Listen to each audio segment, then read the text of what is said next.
Punjabi radio USA ਸੁਣ ਰਹੇ ਸਾਰੇ ਹੀ ਮਾਣਯੋਗ ਅਤੇ ਸਤਿਕਾਰਤ ਸਰੋਤਿਆਂ ਨੂੰ ਪਿਆਰ ਸਤਿਕਾਰ ਸਹਿ ਨਿੱਘੀ ਜਿਹੀ ਸਤਿ ਸ੍ਰੀ ਅਕਾਲ ਸਭ ਨੂੰ ਜੀਵਨ ਨੂੰ ਆਖਦੇ ਹਾਂ।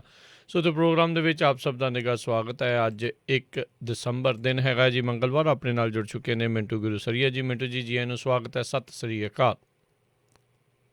ਸ਼ੁਕਰੀਆ ਜੀ, ਸਾਰਿਆਂ ਨੂੰ ਸਤਿ ਸ਼੍ਰੀ ਅਕਾਲ ਜੀ।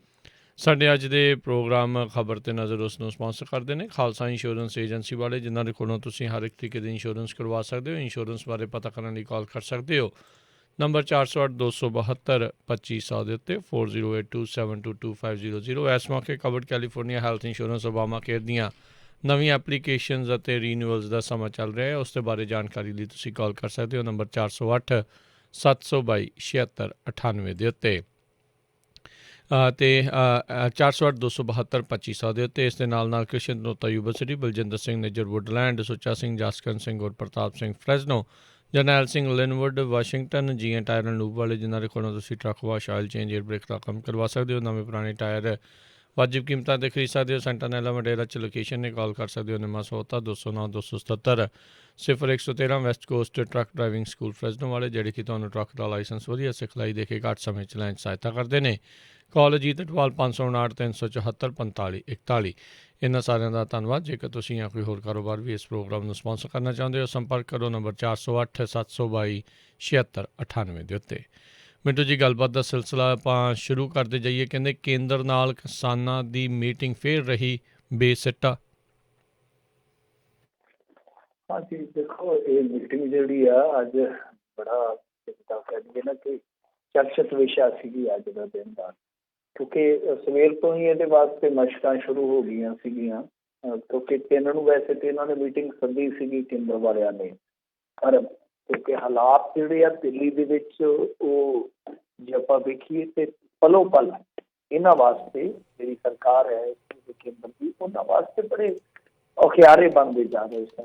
ਕਿਉਂਕਿ ਜੇ ਤੁਸੀਂ ਵੇਖੋਗੇ ਤਾਂ ਭਰਾ ਯੂਪੀ ਤੋਂ ਵੀ ਆ ਗਿਆ ਕਿਸਾਨ, ਖਬਰਾਂ ਇਹ ਵੀ ਆ ਗਈਆਂ ਕਿ ਮੱਧ ਪ੍ਰਦੇਸ਼ ਵੱਲੋਂ ਵੀ ਤੁਰ ਪਏ ਆ। ਫਿਰ ਇਹ ਵੀ ਖਬਰਾਂ ਆਈਆਂ ਕਿ ਛੱਤੀਸਗੜ੍ਹ ਦੇ ਵਿੱਚੋਂ ਵੀ ਕਿਸਾਨ ਤੁਰੇ ਆ। ਹਿਮਾਚਲ 'ਚੋਂ ਵੀ ਖਬਰਾਂ ਆਉਣ ਲੱਗ ਪਈਆਂ ਕਿ ਉੱਥੇ ਵੀ ਕਿਤੇ ਨਾ ਕਿਤੇ ਐਜੂਕੇਸ਼ਨ ਹੈ ਜਿਹੜਾ ਉਹ ਸ਼ੁਰੂ ਹੋ ਸਕਦਾ। ਖੈਰ, ਇਸ ਤਰ੍ਹਾਂ ਸਰਕਾਰ ਤੇ ਇੱਕ ਦਬਾਅ ਸੀਗਾ। ਅਮਿਤ ਸ਼ਾਹ ਨੇ ਆਪ ਆ ਕੇ ਮੈਦਾਨ 'ਚ ਆਖਿਆ ਸੀਗਾ ਕਿ ਸਾਡੇ ਨਾਲ ਗੱਲਬਾਤ ਕਰ ਲਓ। ਇਸ ਕਰਕੇ ਇਹ ਮੀਟਿੰਗ ਇਹਨਾਂ ਨੇ 1 ਤਰੀਕ ਨੂੰ ਹੀ ਰੱਖ ਲਈ। ਪਰ ਉਹਦੇ ਵਾਸਤੇ ਕਿ ਮੀਟਿੰਗ 'ਚ ਜਾਇਆ ਜਾਵੇ ਜਾਂ ਨਾ ਜਾਇਆ ਜਾਵੇ, ਇਹਦੇ ਵਾਸਤੇ ਵੀ ਇੱਕ ਗੰਭੀਰ ਚਿੰਤਨ ਹੋਇਆ। ਬਹੁਤ ਔਖਾ ਹੁੰਦਾ, ਤੁਹਾਨੂੰ ਪਤਾ ਇਹੋ ਜਿਹੇ ਮੌਕਿਆਂ 'ਤੇ ਨਿਰਣਾ ਕਰਨਾ। ਤਾਂ ਅੰਤ ਦੇ ਵਿੱਚ ਫੈਸਲਾ ਹੋਇਆ ਕਿ ਕਿਸਾਨ ਜਥੇਬੰਦੀਆਂ ਜਾਊਗੀਆਂ। ਤਾਂ ਜਦੋਂ ਉਹ ਗਏ ਆ, ਦੁਪਹਿਰ 3 ਵਜੇ ਦਾ ਟਾਈਮ ਸੀਗਾ ਤੇ ਲਗਭਗ 2-3 ਘੰਟੇ ਇਹ ਮੀਟਿੰਗ ਜਿਹੜੀ ਆ ਉਹ ਲਗਾਤਾਰ ਚੱਲਦੀ ਰਹੀ। ਉਸ ਤੋਂ ਬਾਅਦ ਜਦੋਂ ਬਾਹਰ ਆਏ ਆ ਕਿਸਾਨ ਆਗੂ, ਉਹਨਾਂ ਨੇ ਜੇ ਕਹੀਏ ਤਾਂ ਰਲਵੀਂ ਮਿਲਵੀਂ ਪ੍ਰਤੀਕਿਰਿਆ ਦਿੱਤੀ ਇਹਦੇ ਬਾਬਤ। ਪਰ ਕਾਮਨ ਗੱਲ ਜਿਹੜੀ ਸੀਗੀ ਉਹ ਇਹ ਸੀਗੀ ਕਿ ਮੀਟਿੰਗ ਇੱਕ ਬੇਸਿੱਟਾ ਰਹਿ ਗਈ। ਦੂਜਾ ਇਹ ਆ ਕਿ ਮੀਟਿੰਗ ਹੁਣ ਪਰਸੋਂ ਫੇਰ ਹੋਏਗੀ। ਹਾਲਾਂਕਿ ਕੁਛ ਗੱਲਾਂ ਬਾਤਾਂ ਜਿਹੜੀਆਂ ਉਹ ਨਿਕਲੀਆਂ ਕਿ ਜਿੱਦਾਂ ਅਮਿਤ ਸ਼ਾਹ ਨੇ ਆਖਿਆ ਸੀਗਾ ਕਿ ਤੁਸੀਂ ਗੱਲਬਾਤ ਕਰ ਲਓ, ਮਤਲਬ ਕਿ ਬੁਲਾੜੀ ਚੱਲ ਜਾਓ, ਬਰਾੜੀ ਬੁਲਾਉਣ ਦੇ ਵਿੱਚ ਚੱਲ ਜਾਓ, ਉਸ ਤੋਂ ਬਾਅਦ ਗੱਲਬਾਤ ਤੁਹਾਡੇ ਨਾਲ ਅਸੀਂ ਕਰਨ ਨੂੰ ਤਿਆਰ ਹਾਂ। ਪਰ ਅਮਿਤ ਸ਼ਾਹ ਖੁਦ ਮੀਟਿੰਗ 'ਚ ਨਹੀਂ ਸੀਗੇ। ਦੂਜੀ ਗੱਲ ਇਹ ਆ ਕਿ ਉੱਥੇ ਆਪ ਦੀ ਗੱਲ ਕਿਸਾਨਾਂ ਨੇ ਰੱਖ ਦਿੱਤੀ। ਮਤਲਬ ਕਿ ਜਦੋਂ ਉਹਨਾਂ ਨੇ ਗੱਲਬਾਤ ਕਰਨੀ ਸ਼ੁਰੂ ਕੀਤੀ ਆਪਣੇ ਲਿਹਾਜ਼ ਦੇ ਨਾਲ, ਉਤੋਂ ਇੱਕ ਚੀਜ਼ ਉਹ ਕਹਿੰਦੇ ਆ ਕਿ ਸਾਫ਼ ਸੀਗਾ ਕਿ ਉਹ ਅਮੈਂਡਮੈਂਟ ਵਾਸਤੇ ਤਿਆਰ ਨੇ। ਅਮੈਂਡਮੈਂਟ ਵਾਸਤੇ ਮਤਲਬ ਕਿ ਜੋ ਇੱਕ ਮੰਗ ਹੈ ਸਮੂਹਿਕ ਤੌਰ 'ਤੇ ਕਿਸਾਨਾਂ ਦੀ ਕਿ ਇਹ ਤਿੰਨੇ ਕਾਨੂੰਨ ਜਿਹੜੇ ਉਹ ਰੱਦ ਕਰ ਦਿੱਤੇ ਜਾਣ, ਤਾਂ ਉਹ ਕਹਿੰਦੇ ਕਿ ਅਮੈਂਡਮੈਂਟ ਵਾਸਤੇ ਕਿਤੇ ਨਾ ਕਿਤੇ ਸੰਕੇਤ ਮਿਲਦੇ। ਉਹ ਵੀ ਕਹਿੰਦੇ ਕਿ ਤੁਸੀਂ ਆਪਣੇ ਲਿਖਤੀ ਨੁਕਤੇ ਦੱਸ ਦਿਓ, ਅਸੀਂ ਫਿਰ ਵਿਚਾਰ ਕਰਾਂਗੇ। ਪਰ ਉਹ ਕਹਿੰਦੇ ਕਿ ਜਦੋਂ ਆਪਣੀ ਪ੍ਰੈਜੈਂਟੇਸ਼ਨ ਦੇਣ ਲੱਗੇ ਤਾਂ ਅਸੀਂ ਉਹਨਾਂ ਨੂੰ ਕਿਹਾ ਕਿ ਭਾਈ ਆਹ ਗੱਲਬਾਤ ਆ, ਤੁਸੀਂ ਇਹਨਾਂ ਗੱਲਾਂ ਦੇ ਜਵਾਬ ਦਿਓ।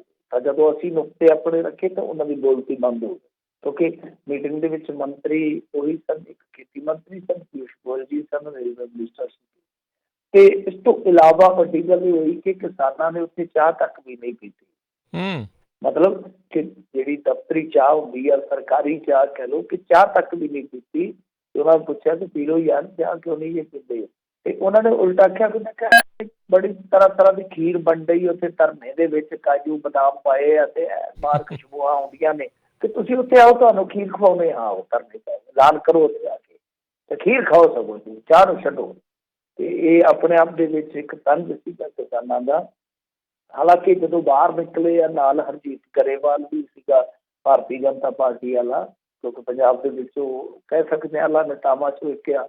ਜਦੋਂ ਉਹ ਬਾਹਰ ਨਿਕਲਿਆ ਤੇ ਚੱਲਦੇ ਕੈਮਰਿਆਂ ਦੇ ਸਾਹਮਣੇ ਇੱਕ ਕਿਸਾਨ ਆਗੂ ਨੂੰ ਪੈ ਨਿਕਲਿਆ ਕਿ ਇਹੋ ਜਿਹੇ ਬੰਦੇ ਜਿਹੜੇ ਘਟੀਆ ਬਿਆਨਬਾਜ਼ੀ ਕਰਦੇ ਆ, ਪੰਜਾਬੀ ਹੋ ਕੇ ਪੰਜਾਬ ਦੇ ਵਿੱਚ ਰਹਿ ਕੇ, ਇਹ ਬਹੁਤ ਮਾਹੌਲ ਖਰਾਬ ਕਰਦੇ। ਤਾਂ ਉਹ ਵੀ ਕੈਮਰਿਆਂ ਦੇ ਸਾਹਮਣੇ ਬੇਇੱਜ਼ਤੀ ਕਰਾ ਕੇ ਤੇ ਉੱਥੋਂ ਨਿਕਲ ਗਿਆ ਚੁੱਪ ਕਰਕੇ। ਖੈਰ ਇਸ ਤੋਂ ਬਾਅਦ ਹੁਣ ਜਿਹੜੀ ਆਪਾਂ ਗੱਲ ਕਹਿ ਸਕਦੇ ਸੀ, ਲਾਸਟ ਗੱਲ ਸੀ, ਉਹ ਇਹੋ ਹੀ ਸੀਗੀ ਕਿ ਭਲਕੇ ਫੇਰੇ ਤਿਆਰੀ ਕਰਨਗੇ, ਤਿਆਰੀ ਕਰਕੇ ਵੀ ਨੁਕਤੇ ਜਿਹੜੇ ਆਪਣੇ ਲਿਖਤੀ ਦੱਸਣਗੇ, ਔਰ ਉਸ ਤੋਂ ਬਾਅਦ ਫਿਰ ਉਹ ਆਪਦੀ ਪੂਰੀ ਤਿਆਰੀ ਕਰ ਲੈਣਗੇ। ਤੇ ਜਿਹੜੀ ਪਰਸੋਂ ਦੀ ਮੀਟਿੰਗ ਆ, ਉਹਦਾ ਕਿਤੇ ਨਾ ਕਿਤੇ ਕਹਿ ਸਕਦੇ ਆ ਆਪਾਂ ਥੋੜਾ ਜਿਹਾ ਸੰਕੇਤ ਦਿੱਤਾ। ਜਦੋਂ ਸਾਰੇ ਬੱਸ ਦੇ ਵਿੱਚ ਬੈਠੇ ਸੀ, ਇੱਕ ਪੱਤਰਕਾਰ ਵਿੱਚ ਚੜ ਗਿਆ, ਵੱਖ-ਵੱਖ ਆਗੂਆਂ ਨਾਲ ਉਹ ਗੱਲ ਕਰ ਰਿਹਾ ਸੀਗਾ, ਤਾਂ ਮੈਂ ਉਹਦੀ ਸੁਣ ਰਿਹਾ ਸੀ ਸਾਰੀ ਕਵਰੇਜ। ਤਾਂ ਉਹਦੇ ਵਿੱਚ ਜਿਹੜੇ ਬਲਦੇਵ ਸਿੰਘ ਸਿਰਸਾ ਪੰਥਕ ਆਗੂ ਵੀ ਗਿਣੇ ਜਾਂਦੇ ਆ, ਉਹ ਕਾਫੀ ਵੱਡੇ ਮੁੱਦਿਆਂ ਨੂੰ ਛੂਹਦੇ ਆ, CPC ਦੇ ਆਲੋਚਕ ਵੀ ਆ।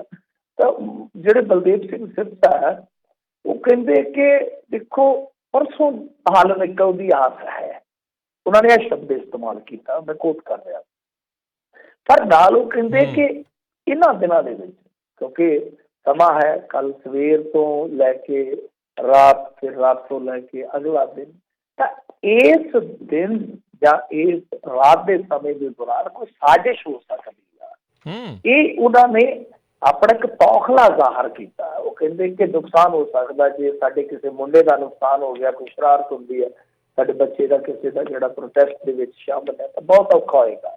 ਮਤਲਬ ਕਿ ਕਿਤੇ ਨਾ ਕਿਤੇ ਕਿਸਾਨ ਆਗੂ ਜਿਹੜੀ ਗੱਲ ਅੰਦਰ ਦੱਬ ਕੇ ਬੈਠੇ ਆ, ਉਹ ਬਹੁਤੀ ਗੱਲ ਔਨ ਰਿਕਾਰਡ ਨਹੀਂ ਕਹਿੰਦੇ, ਤਾਂ ਉਹ ਗੱਲ ਬਲਦੇਵ ਸਿੰਘ ਸਿਰਸਾ ਦੇ ਮੂੰਹੋਂ ਮੈਂ ਸੁਣੀ ਆ ਕਿ ਐਸੀ ਕੋਈ ਸਾਜ਼ਿਸ਼ ਹੋ ਸਕਦੀ ਹੈ। ਦੇਖੋ ਇਹ ਤੌਖਲੇ ਸਾਰਿਆਂ ਨੂੰ ਹੈਗੇ ਆ, ਸੰਸੇ ਸਾਰਿਆਂ ਨੂੰ ਹੈਗੇ ਆ, ਸ਼ੱਕ ਸਾਰਿਆਂ ਨੂੰ ਆ, ਪਰ ਉਹਨਾਂ ਨੇ ਪ੍ਰਗਟਾ ਦਿੱਤਾ ਕਿ ਇਸ ਦਰਮਿਆਨ ਕਿਉਂਕਿ ਅੰਦੋਲਨ ਨੂੰ ਜਾਣ ਬੁੱਝ ਕੇ ਲੰਮਾ ਖਿੱਚਿਆ ਜਾ ਰਿਹਾ ਤਾਂ ਕਿ ਆਉਣ ਵਾਲੇ ਦਿਨਾਂ ਦੇ ਵਿੱਚ ਕੋਈ ਨਾ ਕੋਈ ਭਾਂਬੜ ਜਿਹੜਾ ਉਹ ਬਾਲ ਦਿੱਤਾ ਜਾਵੇ। ਤਾਂ ਇਹ ਮੇਨ ਗੱਲ ਜਿਹੜੀ ਆ ਉਹ ਸਾਰੀਆਂ ਬਾਈਟਸ ਦੇ ਵਿੱਚੋਂ ਇੱਕ ਸੀ।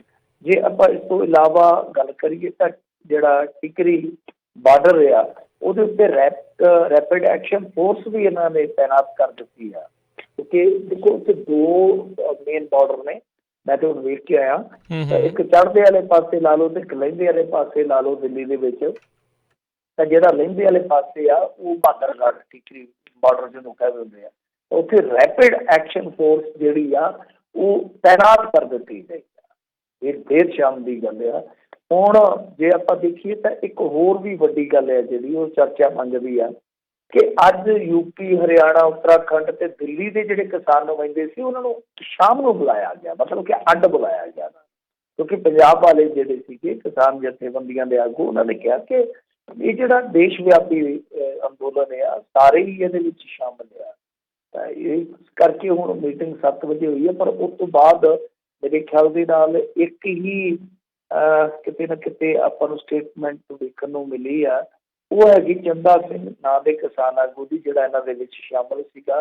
ਉਹ ਕਹਿੰਦੇ ਆ ਕਿ ਸਿੱਧਾ ਕਿਹਾ ਗਿਆ ਸਾਡੇ ਵੱਲੋਂ ਕਿ ਸਾਡਾ ਅੰਦੋਲਨ ਜਾਰੀ ਰਹੇਗਾ ਤੇ ਇਹ ਨਿਸ਼ਚਿਤ ਰੂਪ ਨਾਲ ਸਰਕਾਰ ਤੋਂ ਕੁਛ ਵਾਪਸ ਲੈਣਗੇ, ਮਤਲਬ ਕਿ ਜੋ ਵੀ ਉਹਨਾਂ ਦੀ ਮੰਗ ਆ, ਫਿਰ ਉਹ ਚਾਹੇ ਗੋਲੀ ਹੋ ਜਾਂ ਫਿਰ ਸ਼ਾਂਤੀਪੂਰਵਕ ਹੱਲ, ਮਤਲਬ ਕਿ ਕੁਛ ਨਾ ਕੁਛ ਅਸੀਂ ਵਾਪਸ ਲਵਾਂਗੇ ਸਰਕਾਰ ਤੋਂ। ਤਾਂ ਇਹ ਵੀ ਸਟੇਟਮੈਂਟ ਜਿਹੜੀ ਆ ਉਹ ਕਾਫੀ ਜ਼ਿਆਦਾ ਮੈਂ ਕਹੂੰਗਾ ਕਿ ਗੰਭੀਰ ਹੈ, ਕਾਫੀ ਜ਼ਿਆਦਾ ਜਜ਼ਬਾਤੀ ਵੀ ਹੈ। ਇਸ ਤੋਂ ਇਲਾਵਾ ਹਰਿਆਣਾ ਦੀਆਂ ਕਿਸਾਨ ਔਰਤਾਂ ਵੱਲੋਂ ਖੇਤੀ ਕਾਨੂੰਨਾਂ ਦੇ ਮੁੱਦੇ ਤੇ ਮੋਦੀ ਸਰਕਾਰ ਵੱਲੋਂ ਪ੍ਰੋਟੈਸਟ ਕੀਤਾ ਗਿਆ, ਇਹ ਇੱਕ ਵੱਡੀ ਖਬਰ ਰਹੀ ਹੈ ਇਸੇ ਚੀਜ਼ ਦੇ ਨਾਲ ਜੁੜੀ। ਇਸ ਤੋਂ ਇਲਾਵਾ ਟਿਕਰੀ ਬਾਰਡਰ ਤੇ ਮੈਂ ਜਿਵੇਂ ਤੁਹਾਨੂੰ ਦੱਸਿਆ ਕਿ ਉੱਥੇ ਕਾਫੀ ਜ਼ਿਆਦਾ ਭੀੜ ਆ, ਕਾਫੀ ਜ਼ਿਆਦਾ ਕਿਸਾਨਾਂ ਦੀ ਸ਼ਮੂਲੀਅਤ, ਉਹਦੇ ਵਿੱਚ ਔਰਤਾਂ ਦੀ ਹਾਜ਼ਰੀ ਵੀ ਵਧਣੀ ਸ਼ੁਰੂ ਹੋ ਗਈ, ਮਤਲਬ ਕਿ ਪੰਜਾਬ 'ਚੋਂ ਔਰਤਾਂ ਵੀ ਜਾਣੀਆਂ ਜਿਹੜੀਆਂ ਸ਼ੁਰੂ ਹੋ ਗਈਆਂ। ਇਸੇ ਤਰ੍ਹਾਂ ਔਰਤਾਂ ਦੀ ਜੇ ਗੱਲ ਆਪਾਂ ਅੱਗੇ ਤੋਰੀਏ, ਕਿਸਾਨਾਂ ਦੇ ਸਮਰਥਨ 'ਚ ਸਿੰਘੂ ਬਾਰਡਰ ਤੇ ਪਹੁੰਚੀ ਸੀ ਅੱਜ ਸ਼ਹੀਨ ਬਾਗ ਦੀ ਉਹ ਜਿਹੜੀ ਦਾਦੀ ਮਸ਼ਹੂਰ ਸੀਗੀ, ਤਾਂ ਉਹਨੂੰ ਹਿਰਾਸਤ ਦੇ ਵਿੱਚ ਲੈ ਲਿਆ ਗਿਆ। ਇਸ ਤੋਂ ਇਲਾਵਾ ਹਰਿਆਣੇ ਦੇ ਜਿਹੜੇ ਲੋਕ ਸੀ ਉਹਨਾਂ ਵੱਲੋਂ, ਮੈਂ ਜਿਵੇਂ ਤੁਹਾਨੂੰ ਕਿਹਾ, ਖੀਰ ਅਤੇ ਚਾਹ ਦੇ ਜਿਹੜੇ ਲੰਗਰ ਹੈ ਉਹ ਨਿਰੰਤਰ ਚਲਾਏ ਜਾ ਰਹੇ ਆ। ਸਟੇਟਮੈਂਟਾਂ ਨੇ ਕੁਛ ਪੋਲੀਟੀਕਲ ਲੀਡਰਾਂ ਦੀਆਂ, ਰਾਹੁਲ ਗਾਂਧੀ ਨੇ ਨਿਸ਼ਾਨਾ ਸਾਧਿਆ, ਕਹਿੰਦੇ ਹੰਕਾਰ ਦੀ ਕੁਰਸੀ ਤੋਂ ਉਤਰੋ, ਨਰਿੰਦਰ ਮੋਦੀ ਨੂੰ ਤਾਕੀਦ ਕਰ ਰਹੇ ਨੇ। ਫਿਰ ਇਸ ਤੋਂ ਇਲਾਵਾ ਜੇ ਆਪਾਂ ਦੇਖੀਏ ਤਾਂ ਟਰੂਡੋ ਦਾ ਬਿਆਨ ਆਇਆ, ਜਿਹੜੇ ਪ੍ਰਾਈਮ ਮਿਨਿਸਟਰ ਨੇ ਕੈਨੇਡਾ ਦੇ, ਤਾਂ ਉਹਨੂੰ ਲੈ ਕੇ ਵੀ ਇੱਥੇ ਕਾਫੀ ਤਿੱਖਾ ਪ੍ਰਤੀਕਰਮ ਦਿੱਤਾ ਗਿਆ। ਭਾਰਤ ਸਰਕਾਰ ਨੇ ਆਖਿਆ ਕਿ ਸਾਡੇ ਘਰ ਦਾ ਮਸਲਾ ਹੈ, ਇਸ ਘਰ ਦੇ ਮਸਲੇ ਤੋਂ ਤੁਸੀਂ ਦੂਰ ਰਹੋ। ਤਾਂ ਇਹ ਆਪਣੇ ਆਪ ਦੇ ਵਿੱਚ ਬੜਾ ਵੱਡਾ ਸਵਾਲ ਹੈ ਕਿ ਜਦੋਂ ਤੁਸੀਂ ਆਪਣੀ ਵਾਰ ਟਰੰਪ ਸਰਕਾਰ ਕਹਿ ਦਿੰਦੇ ਹੋ ਤਾਂ ਫਿਰ ਤੁਹਾਨੂੰ ਕੋਈ ਰੋਕਣ ਟੋਕਣ ਵਾਲਾ ਨਹੀਂ ਹੈ ਕਿ ਤੁਸੀਂ ਵੀ ਕਿਸੇ ਦੇ ਘਰ ਦੇ ਵਿੱਚ ਦਖਲ ਨਹੀਂ ਦੇਣਾ। ਉਹਨਾਂ ਦੇ ਵੀ ਆਪਣੇ ਘਰ ਦਾ ਇਲੈਕਸ਼ਨ ਹੈ। ਤਾਂ ਖੈਰ ਟਰੂਡੋ ਤੋਂ ਲੈ ਕੇ ਜੇ ਆਪਾਂ ਦੇਖੀਏ ਤਾਂ ਬਹੁਤ ਸਾਰੇ ਕੌਮਾਂਤਰੀ ਅਖਬਾਰ ਨੇ ਜਿਹੜੇ ਉਹ ਵੀ ਇਸ ਪ੍ਰੋਟੈਸਟ ਨੂੰ, ਜਿੱਦਾਂ ਇੱਕ ਹੁਣ ਪਤਾ ਨਹੀਂ ਉਹ ਵਾਇਰਲ ਹੋ ਰਿਹਾ ਚਾਈਨੀਜ਼ ਆ ਜਾਂ ਜਾਪਾਨੀ ਕਟਆਊਟ ਆ, ਉਹ ਵੀ ਇੱਥੇ ਕਾਫੀ ਜ਼ਿਆਦਾ ਪ੍ਰਚਲਿਤ ਕਰ ਰਹੇ ਨੇ ਲੋਕ। ਤੇ ਇਸ ਤੋਂ ਇਲਾਵਾ ਇਟਾਲੀਅਨ ਅਖਬਾਰਾਂ ਨੇ ਵੀ ਕਵਰ ਕੀਤਾ। ਤਾਂ ਮੇਰੇ ਖਿਆਲ ਦੇ ਨਾਲ ਵਰਲਡ ਵਾਈਡ ਜਦੋਂ ਇਸ ਤਰ੍ਹਾਂ ਦੀ ਖਬਰ ਜਾਂਦੀ ਆ ਤਾਂ ਫਿਰ ਪ੍ਰਤੀਕਿਰਿਆਵਾਂ ਤਾਂ ਆਉਂਦੀਆਂ। ਤਾਂ ਪ੍ਰਤੀਕਿਰਿਆਵਾਂ ਤੇ ਇਹੋ ਜਿਹੇ ਤਿੱਖੇ ਪ੍ਰਤੀਕਰਮ ਦੇਣ ਦੀ ਜ਼ਰੂਰਤ ਨਹੀਂ, ਹੱਲ ਕਰਕੇ ਦਿਖਾਓ ਤਾਂ ਕਿ ਉਹ ਮੈਸੇਜ ਵੀ ਦੁਨੀਆ ਦੇ ਵਿੱਚ ਜਾਵੇ ਕਿ ਹਾਂ ਅਸੀਂ ਆਪਣੇ ਕਿਸਾਨਾਂ ਨੂੰ ਬੇਗਾਨੇ ਨਹੀਂ ਸਮਝਦੇ।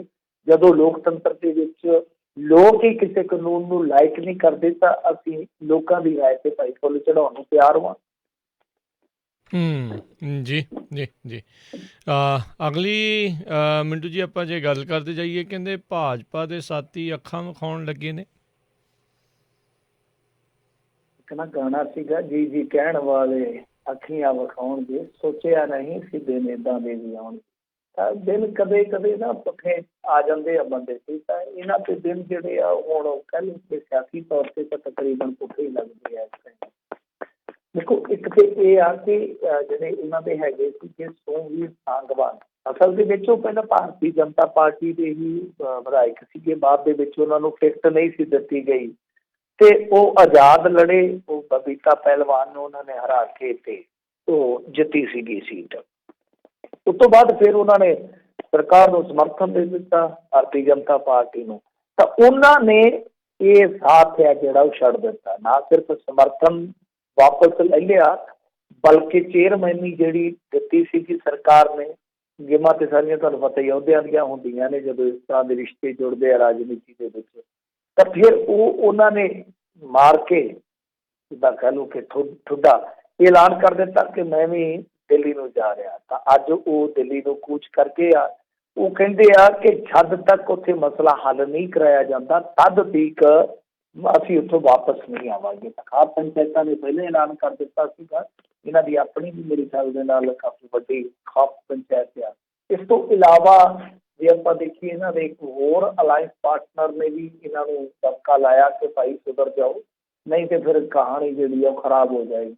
ਤਾਂ ਇਹ ਪਾਰਟੀ ਹੈ ਜਿਹੜੀ ਉਹ ਹੈਗੀ ਆ ਰਾਸ਼ਟਰੀ ਲੋਕਤਾਂਤਰਿਕ ਪਾਰਟੀ ਹੈ ਜਿਹੜੀ ਹਨੂੰਮਾਨ ਬੇਨੀਵਾਲ ਦੀ ਹੈ। ਤਾਂ ਉਹਨਾਂ ਨੇ ਵੀ ਸਿੱਧੇ ਤੌਰ ਤੇ ਕਹਿ ਲਈਏ ਕਿ ਐਨਡੀਏ ਨੂੰ ਛੱਡਣ ਦੀ ਧਮਕੀ ਦੇ ਦਿੱਤੀ ਹੈ ਕਿ ਤਾਂ ਜਾਂ ਤਾਂ ਕਾਨੂੰਨ ਵਾਪਸ ਲੈ ਲਓ ਜਾਂ ਫਿਰ ਅਸੀਂ ਤੁਹਾਡਾ ਸਾਥ ਛੱਡ ਦਿਆਂਗੇ। ਇਸ ਤੋਂ ਇਲਾਵਾ ਵੱਡੀ ਜਿਹੜੀ ਹਿਲਜੁਲ ਹੋਈ ਅੱਜ ਉਹ ਇਹ ਹੋਈ ਆ ਕਿ ਦੁਸ਼ਯੰਤ ਚੌਟਾਲਾ ਦਾ ਜਿਹੜਾ ਪਿਤਾ ਆ ਅਜੇ ਸਿੰਘ ਚੌਟਾਲਾ, ਉਹਨੇ ਵੀ ਇਹਦੇ ਤੇ ਬਿਆਨ ਦੇ ਦਿੱਤਾ। ਹਾਲਾਂਕਿ ਦੇਖੋ ਚੌਟਾਲਿਆਂ ਦੀ ਮਜਬੂਰੀ ਇਹ ਆ ਕਿ ਨਾ ਤੇ ਉਹ ਚੁੱਪ ਰਹਿ ਸਕਦੇ ਆ ਤੇ ਨਾ ਹੁਣ ਖੁੱਲ੍ਹ ਕੇ ਬੋਲ ਸਕਦੇ ਆ। ਤਾਂ ਜਿਹੜਾ ਅਜੇ ਸਿੰਘ ਚੌਟਾਲਾ ਦਾ ਬਿਆਨ ਹੈ ਉਹ ਕੁਛ ਇਸ ਤਰ੍ਹਾਂ ਦਾ ਸੀ, ਗੋਲ ਮੋਲ ਜਿਹਾ ਵਲੇਟ ਕੇ ਜਿਸ ਤਰ੍ਹਾਂ ਬਿਆਨ ਦਿੰਦੇ ਹੁੰਦੇ ਆ ਲੀਡਰ। ਤਾਂ ਉਹਨੇ ਇਹ ਗੱਲ ਆਖੀ ਹੈ ਕਿ MSP ਦੀ ਜਿਹੜੀ ਲਾਈਨ ਹੈ ਵਿੱਚ ਪਾ ਦਿਓ, ਮਤਲਬ ਕਿ ਜਿੱਥੇ ਕਿਸਾਨ ਮੰਗ ਕਰ ਰਹੇ ਨੇ ਕਿ ਸਾਡੀ MSP ਖਤਰੇ ਦੇ ਵਿੱਚ ਹੈ ਤਾਂ ਤੁਸੀਂ ਉਹਨੂੰ ਕਾਨੂੰਨੀ ਰੂਪ ਦੇ ਵਿੱਚ ਸ਼ਾਮਲ ਕਰ ਦਿਓ। ਤਾਂ ਇਹ ਵੀ ਆਪਣੇ ਆਪ ਦੇ ਵਿੱਚ ਕਹਿ ਲਓ ਕਿ ਹਰਿਆਣੇ ਦੇ ਕਿਸਾਨਾਂ ਦੀ ਬਹੁਤ ਵੱਡੀ ਜਿੱਤ ਆ, ਕਿਉਂਕਿ ਚੌਟਾਲਾ ਫੈਮਿਲੀ ਦਫਾੜ ਹੈ ਵੈਸੇ। ਤਾਂ ਇੱਕ ਧਿਰ ਜਿਹੜੀ ਆ ਉਹ ਇਸ ਵੇਲੇ ਵਿਰੋਧੀ ਧਿਰ ਦੇ ਵਿੱਚ ਆ ਤੇ ਇੱਕ ਧਿਰ ਜਿਹੜੀ ਆ ਉਹ ਸੱਤਾਧਾਰੀ ਧਿਰ ਦੇ ਵਿੱਚ ਆ। ਤੇ ਜਿਹੜੇ ਸੱਤਾਧਾਰੀ ਧਿਰ ਦੇ ਵਿੱਚ ਆ ਉਹਨਾਂ ਦੇ ਸਿਰ ਤੇ ਹੀ ਖੱਟਰ ਸਰਕਾਰ ਆ। ਤਾਂ ਖੱਟਰ ਸਰਕਾਰ ਇਸ ਵੇਲੇ ਤੁਹਾਨੂੰ ਪਤਾ ਹੀ ਖਲਨਾਇਕ ਸਰਕਾਰ ਬਣ ਚੁੱਕੀ ਆ। ਹਰਿਆਣੇ ਦੇ ਵਿੱਚ ਵੀ ਪੰਜਾਬ ਦੇ ਵਿੱਚ ਵੀ ਉਹਦਾ ਜਿਹੜਾ ਉਹ ਖਲਨਾਇਕ ਵਾਲਾ ਬਣ ਗਿਆ। ਉਹ ਕਿਤੇ ਨਾ ਕਿਤੇ ਦਬਾਅ ਆ, ਬਹੁਤ ਜ਼ਿਆਦਾ ਦਬਾਅ ਆ ਜਿਹੜਾ ਉਹ ਚੌਟਾਲਾ ਫੈਮਿਲੀ ਤੇ ਹੈ, ਖਾਸ ਤੌਰ ਤੇ ਅਜੇ ਸਿੰਘ ਚੌਟਾਲਾ ਤੇ। ਤਾਂ ਦੁਸ਼ਯੰਤ ਚੌਟਾਲਾ ਤਾਂ ਖੁੱਲ੍ਹ ਕੇ ਨਹੀਂ ਬੋਲ ਰਿਹਾ ਉਹਦੀ ਤੇ ਆਪਣੀ ਸਥਿਤੀ ਜਿਹੜੀ ਆ ਜਾਂ ਕਹ ਲਓ ਪੋਜੀਸ਼ਨ ਬਹੁਤ ਜ਼ਿਆਦਾ ਖਰਾਬ ਹੈ। ਤਾਂ ਅਜੇ ਸਿੰਘ ਚੌਟਾਲਾ ਨੇ ਇੱਕ ਬਿਆਨ ਜਿਹੜਾ ਤਕਰੀਬਨ ਕਹਿ ਲਓ ਕਿ 25% ਉਹਨਾਂ ਦਾ ਰੱਖ ਲਿਆ ਤੇ 75% ਕਿਸਾਨਾਂ ਦੇ ਹੱਕ ਦੇ ਵਿੱਚ ਬਿਆਨ ਦੇ ਦਿੱਤਾ। ਤਾਂ ਜਿਹੜੀਆਂ ਇਹ ਚੀਜ਼ਾਂ ਵਾਪਰ ਰਹੀਆਂ, ਫਰਜ਼ ਕਰੋ ਕੱਲ ਨੂੰ ਹਰਿਆਣੇ ਦੇ ਵਿੱਚ ਕੋਈ ਬਾਜੀ ਲੱਗ ਜਾਂਦੀ ਆ ਤਾਂ ਬਹੁਤ ਵੱਡਾ ਉਲਟ ਫੇਰ ਹੋ ਜਾਏਗਾ। ਇੱਕ ਸਿਆਸੀ ਦਬਾਅ ਵੀ ਹੈ ਨਾ। ਦੇਖੋ, ਪ੍ਰਧਾਨ ਮੰਤਰੀ ਨੇ ਵਾਰਾਣਸੀ ਦੇ ਭਾਸ਼ਣ ਦੇ ਵਿੱਚ ਸੰਕੇਤ ਇਹ ਦੇ ਦਿੱਤੇ ਆ ਕਿ ਛੇਤੀ ਕਿਤੇ ਅਸੀਂ ਭਾਈ ਵਾਪਸ ਨਹੀਂ ਹੋਵਾਂਗੇ, ਜੋ ਅਸੀਂ ਫੈਸਲੇ ਲੈਂਦੇ ਆ। ਔਰ ਪ੍ਰਧਾਨ ਮੰਤਰੀ ਦੀ ਛਵੀ ਵੀ ਇਹੋ ਜਿਹੀ ਘੜੀ ਗਈ ਆ ਕਿ ਉਹ ਇਹੋ ਜਿਹੇ ਹਿੰਦੂ ਨੇਤਾ ਆ ਜਿਹੜੇ ਆਪਣੇ ਚੁੱਕੇ ਹੋਏ ਸਟੈਪਾਂ ਤੋਂ ਕਦੇ ਪਿੱਛੇ ਨਹੀਂ ਪਰਤਦੇ।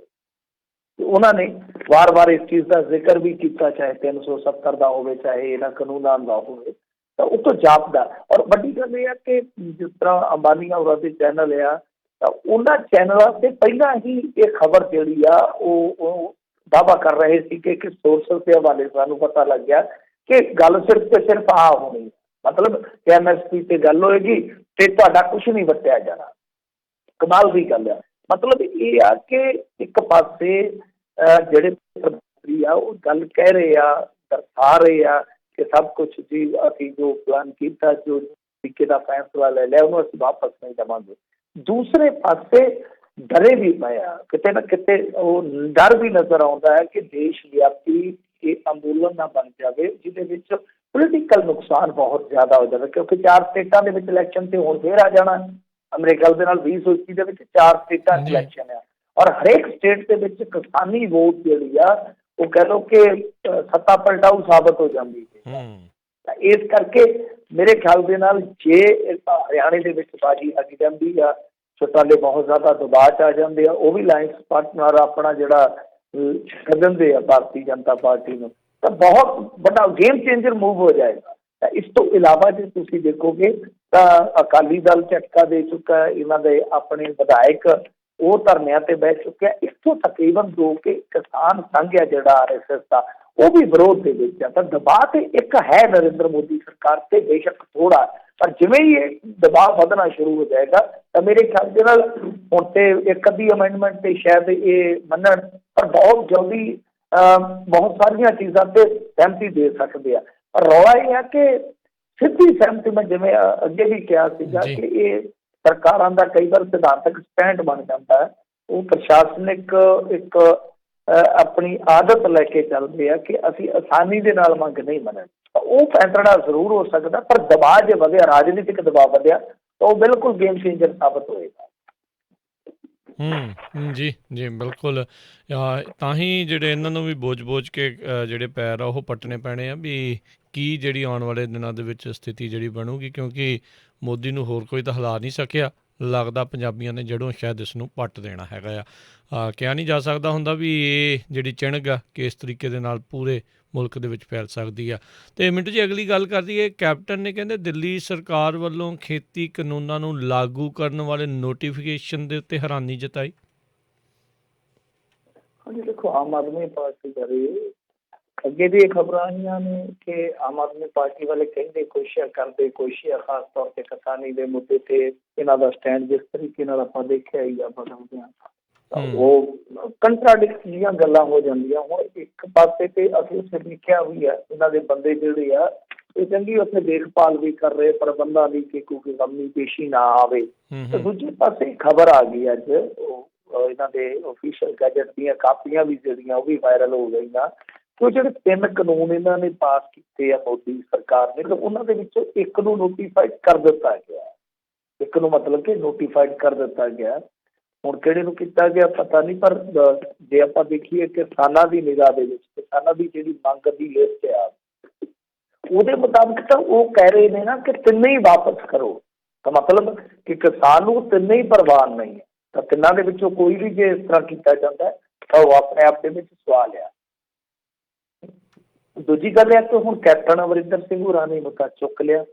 ਉਹ ਕਹਿੰਦੇ ਆ ਕਿ ਦੇਖੋ ਜੀ ਇਹ ਜਿਹੜਾ ਇਸ ਤਰੀਕੇ ਦੇ ਨਾਲ ਕੰਮ ਕੀਤਾ ਗਿਆ ਇਹ ਤਾਂ ਬੜਾ ਹੈਰਾਨੀ ਵਾਲਾ, ਪਰੇਸ਼ਾਨੀ ਵਾਲਾ। ਤਾਂ ਉਹਨਾਂ ਨੇ ਕਈ ਗੱਲਾਂ ਬਾਤਾਂ ਕੀਤੀਆਂ ਨੇ।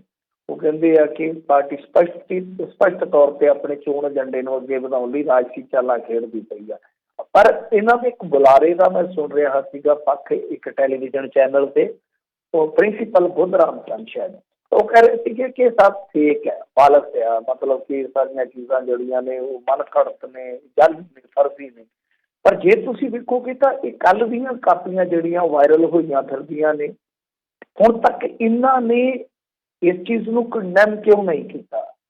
ਜੇ ਆਪਾਂ ਦਿੱਲੀ ਦੀ ਇਹਨਾਂ ਦੀ ਆਲਾ ਕਮਾਨ ਨੂੰ ਲੈ ਕੇ ਚੱਲੀਏ ਕਿ ਜਦ ਏਡੀ ਵੱਡੀ ਗੱਲ ਵਾਪਰ ਗਈ, ਕਿਸਾਨ ਉੱਥੇ ਤੁਹਾਡੀ ਦਿੱਲੀ ਦੇ ਵਿੱਚ ਬੈਠੇ ਇਹਨਾਂ ਚੀਜ਼ਾਂ ਨੂੰ ਲੈ ਕੇ, ਤਾਂ ਉਸੇ ਚੀਜ਼ ਨੂੰ ਲੈ ਕੇ ਤੁਹਾਡੀ ਇੰਨੀ ਫਜ਼ੀਅਤ ਹੋ ਗਈ ਹੈ, ਤੁਸੀਂ 24 ਘੰਟਿਆਂ ਦੇ ਵਿੱਚ ਕੋਈ ਜਵਾਬ ਨਹੀਂ ਦਿੰਦੇ। ਪੰਜਾਬ ਵਾਲੇ ਕਹੀ ਜਾਂਦੇ ਕਿ ਫਰਜ਼ੀ ਮਨ ਘੜਤੇ ਆ ਸਭ ਚੀਜ਼ਾਂ ਜਿਹੜੀਆਂ, ਤਾਂ ਆਪਣੇ ਆਪ ਦੇ ਵਿੱਚ ਬਹੁਤ ਹੈਰਾਨੀ ਹੁੰਦੀ ਹੈ।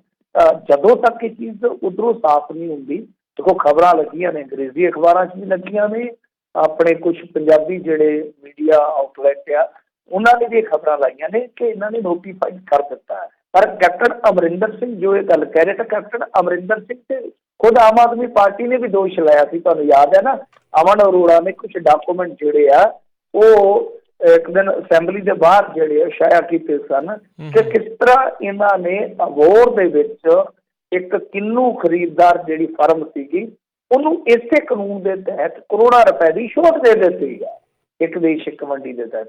ਤਾਂ ਇਹ ਵੀ ਆਪਣੇ ਆਪ ਦੇ ਵਿੱਚ ਬੜਾ ਵਿਚਿੱਤਰ ਜਿਹਾ ਜਾਂ ਕਹਿ ਲਓ ਦਿਲਚਸਪ ਜਿਹਾ ਮਾਮਲਾ ਹੈ ਕਿ ਉਹ ਉਹਨਾਂ ਤੇ ਦੋਸ਼ ਲਾ ਰਹੇ, ਉਹਨਾਂ ਤੇ ਦੋਸ਼ ਲਾ ਰਹੇ ਆ। ਪਰ ਮੇਰੇ ਖਿਆਲ ਦੇ ਨਾਲ ਜੇ ਆਪਾਂ ਦੇਖੀਏ, ਆਮ ਆਦਮੀ ਪਾਰਟੀ ਕੋਲ ਮੌਕਾ ਸੀਗਾ ਰਾਜ ਕਰਨ ਦੇ ਸਿੰਘ ਜੀ, ਉਹ ਉੱਥੇ ਸਰਕਾਰ ਦੇ ਵਿੱਚ ਆ, ਜੋ ਪੰਜਾਬ ਦੇ ਵਿੱਚ ਉਹਨਾਂ ਨੂੰ ਘੁੰਮ ਕੇ ਪਿੰਡ ਗਲੀਏ ਜਾ ਕੇ ਕਰਨਾ ਪੈਣਾ ਸੀ, ਉਹ ਤੇ ਉਹਨਾਂ ਦੇ ਘਰੇ ਹੀ ਆ ਗਏ, ਜੇ ਉੱਥੇ ਮੰਨ ਲਓ ਇਹ ਹੁਣ ਗਲਤੀ ਪਤਾ ਨਹੀਂ ਸਪਸ਼ਟ ਜਦੋਂ ਤੱਕ ਨਹੀਂ ਹੁੰਦਾ ਉਦੋਂ ਤੱਕ ਆਪਾਂ ਇਹਨੂੰ ਮੰਨ ਲੈਂਦੇ ਹਾਂ ਕਿ ਚਲੋ ਇਹ ਮੁੱਦਾ ਹਾਲੇ ਤੱਕ ਅਸਪਸ਼ਟ ਆ, ਪਤਾ ਲੱਗ ਜਾਏਗਾ ਪੁਸ਼ਟੀ ਹੁੰਦੀ ਹੈ ਕਿ ਨਹੀਂ ਹੁੰਦੀ।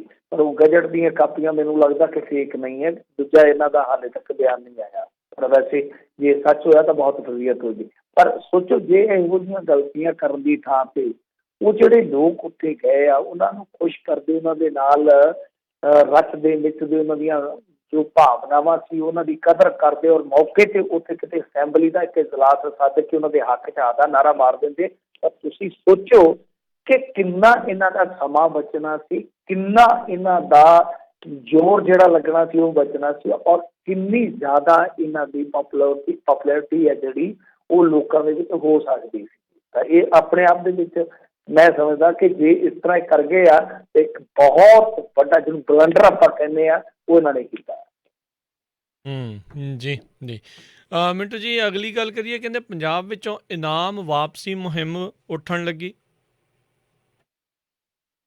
ਅੱਜ ਕੱਲ੍ਹ ਕੁਛ ਤਗੜੇ ਜਿਹੜੇ ਪੁਲਿਸ ਨੇ, ਤਗੜੇ ਜਿਹੜੇ ਖਿਡਾਰੀ ਨੇ, ਵੈਸੇ ਚਲੋ ਸਾਬਕਾ ਖਿਡਾਰੀ ਨੇ, ਆਪਾਂ ਖਿਡਾਰੀ ਕਹਿ ਦਿੰਦੇ ਹਾਂ, ਤਾਂ ਉਹਨਾਂ ਨੇ ਪ੍ਰੈਸ ਕਾਨਫਰੰਸ ਕਰਕੇ ਇਸ ਚੀਜ਼ ਦਾ ਐਲਾਨ ਕੀਤਾ ਹੈ, ਇਸ ਗੱਲ ਦਾ ਐਲਾਨ ਕੀਤਾ ਵਾ ਕਿ ਜੇ ਕਿਸਾਨਾਂ ਦੀਆਂ ਮੰਗਾਂ ਨਾ ਮੰਨੀਆਂ ਕਿ ਅਸੀਂ ਮਾਨ ਸਨਮਾਨ ਵਾਪਸ ਕਰਾਂਗੇ, ਮਾਨ ਸਨਮਾਨ ਹੀ ਵਾਪਸ ਨਹੀਂ ਕਰਾਂਗੇ ਬਲਕਿ ਅਸੀਂ ਕੂਚ ਵੀ ਕਰਾਂਗੇ।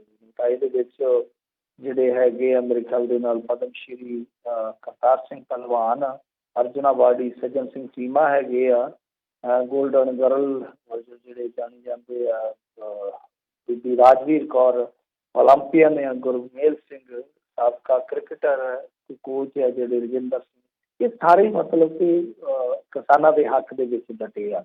ਤਾਂ ਦੂਸਰੇ ਪਾਸੇ ਅਜੀਤ ਸਿੰਘ ਹਾਕੀ ਖਿਡਾਰੀ ਸਨ, ਹਾਕੀ ਸਟਾਰ ਸਨ, ਹਰਚਰਨ ਸਿੰਘ ਹਾਕੀ ਸਟਾਰ ਸਨ, ਸੁਰਿੰਦਰ ਸੋਢੀ, ਜਦੋਂ ਜ਼ਿਕਰ ਆਉਂਦਾ ਤੇ ਨਾਲ ਦੀ ਨਾਲ ਚੇਤਾ ਆ ਜਾਂਦਾ ਹੈ, ਜਿਨ੍ਹਾਂ ਨੇ ਮੇਰੇ ਖਿਆਲ ਦੇ ਨਾਲ ਇੱਕੋ ਹਾਕੀ ਟੂਰਨਾਮੈਂਟ ਦੇ ਵਿੱਚ ਜਿਹੜਾ ਮਾਸਕੋ ਓਲੰਪਿਕ ਸੀਗਾ ਉਹਦੇ ਵਿੱਚ 15 ਗੋਲਬਾਜ਼ ਸਨ, ਸ਼ਾਇਦ ਅੱਜ ਦੀ ਪੀੜ੍ਹੀ ਨੂੰ ਨਾ ਪਤਾ ਹੋਵੇ।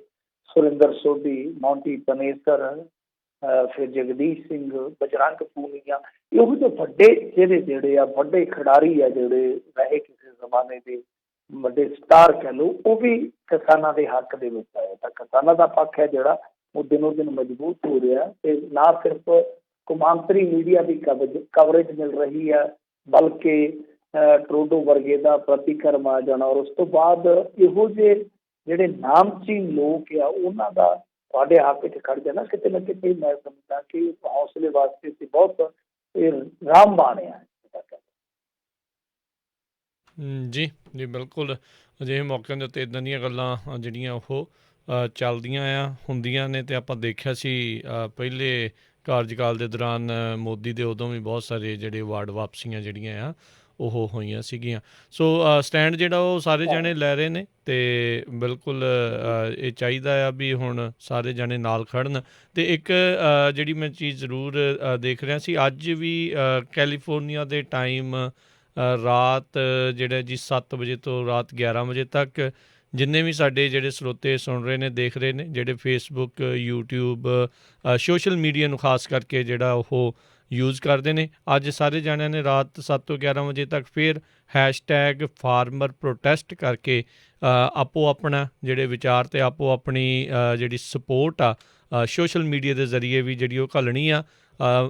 ਅਸੀਂ ਦੂਰ ਹਾਂ, ਉੱਥੇ ਜਿਹੜਾ ਉਹ ਨਹੀਂ ਪਹੁੰਚ ਸਕਦੇ, ਪਰ ਆਪਾਂ ਸੋਸ਼ਲ ਮੀਡੀਆ ਦੇ ਉੱਤੇ ਜ਼ਰੂਰ ਟਰਾਈ ਕਰੀਏ ਵੀ ਸਾਰੇ ਜਾਣੇ ਇਸ ਦੇ ਪ੍ਰਤੀ ਜਿਹੜੀ ਜਾਗਰੂਕਤਾ ਲਿਆਈਏ, ਕਿਉਂਕਿ ਇਹਨਾਂ ਚੀਜ਼ਾਂ ਨੂੰ ਇਹਨਾਂ ਦਿਨਾਂ ਦੇ ਵਿੱਚ ਹੁਣ ਦੇਖਦੇ ਦੇਖਦੇ ਤਕਰੀਬਨ ਮੁਲਕ ਦੇ ਸਾਡੇ ਇੱਥੇ ਵੀ ਤਕਰੀਬਨ ਕਾਫੀ ਵੱਡੇ ਵੱਡੇ ਨਿਊਜ਼ ਏਜੰਸੀਆਂ ਨੇ ਇਸ ਆਵਾਜ਼ ਨੂੰ ਜਿਹੜਾ ਉਹ ਚੱਕਿਆ ਹੈ ਅਤੇ ਹੋਰ ਵੀ ਕਈ ਮੁਲਕਾਂ ਦੇ ਵਿੱਚ ਇਸ ਦੀ ਜਿਹੜਾ ਜ਼ਿਕਰ ਹੋਇਆ ਆ। ਇੱਥੋਂ ਤੱਕ ਕਿ ਜਾਪਾਨ ਦੀ ਅਖਬਾਰ ਦੇ ਵਿੱਚ ਵੀ ਤਸਵੀਰ ਲੱਗ ਕੇ ਉੱਥੇ ਜਿਹੜੀ ਖਬਰ ਆ ਇਸ ਫਾਰਮਰ ਪ੍ਰੋਟੈਸਟ ਦੀ ਜਿਹੜੀ ਉਹ ਇਸ ਟਾਈਮ ਚੱਲ ਰਹੀ ਆ। ਸੋ ਬੇਨਤੀ ਕਰਦੇ ਹਾਂ ਵੀ ਜ਼ਰੂਰ ਇਸ ਦੇ ਉੱਤੇ ਜ਼ਰੂਰ ਨਜ਼ਰ ਜਿਹੜੀ ਉਹ ਰੱਖੀ ਜਾਵੇ।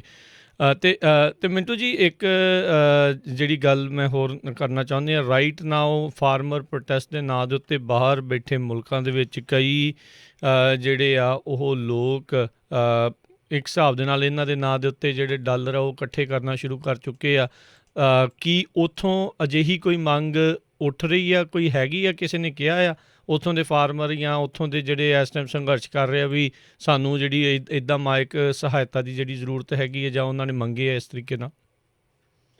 ਨਹੀਂ ਜੀ, ਇਹ ਨਹੀਂ ਮੰਗਦੇ ਹੁੰਦੇ, ਇੱਦਾਂ ਫੰਡ ਨਹੀਂ ਇਕੱਠਾ ਕਰਦੇ। ਇਹਨਾਂ ਦੇ ਬੜੇ ਜ਼ਬਰਦਸਤ ਪ੍ਰੋਟੋਕੋਲ ਆ। ਫੰਡ ਉੱਥੇ ਜੇ ਦੇਣਾ ਕਿਸੇ ਨੇ ਡਾਇਰੈਕਟਲੀ, ਉੱਥੇ ਸਟੇਜ 'ਤੇ ਬਕਾਇਦਾ ਇਹਨਾਂ ਦਾ ਇੱਕ ਰਜਿਸਟਰ ਲੱਗਾ ਹੁੰਦਾ, ਇਹਨਾਂ ਦਾ ਖਜ਼ਾਨਚੀ ਉੱਥੇ ਬੈਠਾ ਹੁੰਦਾ, ਉੱਥੇ ਜਾ ਕੇ ਤੁਸੀਂ ਦੇ ਸਕਦੇ ਹੋ। ਇੱਦਾਂ ਨਹੀਂ ਉਹ ਇਕੱਠੇ ਕਰਦੇ, ਜਾਂ ਪਿੰਡਾਂ 'ਚੋਂ ਪਰਚੀ ਵਗੈਰਾ ਕੱਟਦੇ ਨੇ। ਉਹ ਇਹਨਾਂ ਦੇ ਆਪਣੇ ਮਤਲਬ ਕਿ ਅਸੂਲ ਹੁੰਦੇ ਆ ਹਰੇਕ ਜਥੇਬੰਦੀ ਦੇ। ਮੈਨੂੰ ਨਹੀਂ ਲੱਗਦਾ ਕਿ ਓਫੀਸ਼ੀਅਲੀ ਇਸ ਤਰ੍ਹਾਂ ਦੇ ਇਹਨਾਂ ਨੇ ਕੋਈ ਅਕਾਊਂਟ ਦਿੱਤੇ ਆ। ਅਤੇ ਲੋਕ ਫਿਰ ਤੁਹਾਨੂੰ ਪਤਾ ਹੀ ਹੈ ਇਸ ਤਰ੍ਹਾਂ ਦੀ ਡਾਮਾਰੀ ਦੇ ਵਿੱਚ ਵੀ ਆ ਜਾਂਦੇ ਆ। ਮੈਨੂੰ ਨਹੀਂ ਲੱਗਦਾ ਕਿ ਇਸ ਤਰ੍ਹਾਂ ਫੰਡ ਭੇਜਣ ਦੀ ਜ਼ਰੂਰਤ ਹੈ। ਔਰ NRI ਪਿਛਲੇ 3-4 ਮਹੀਨੇ ਕਿੱਦਾਂ ਲੰਘੇ ਸੀਗੇ, ਉਦੋਂ ਤਾਂ ਮਾਰ ਹੋਣ ਡਈ ਸੀਗੀ ਕਿ ਪੈਸਾ ਇੱਦਾਂ ਨਾ ਭੇਜੋ। ਉਦੋਂ ਤਾਂ ਸਾਰੇ NRI ਸਿਆਣੇ ਬਣੇ, ਹੁਣ ਪੈਸੇ ਕਾਹਤੋਂ ਦੇਣ ਡਏ ਆ?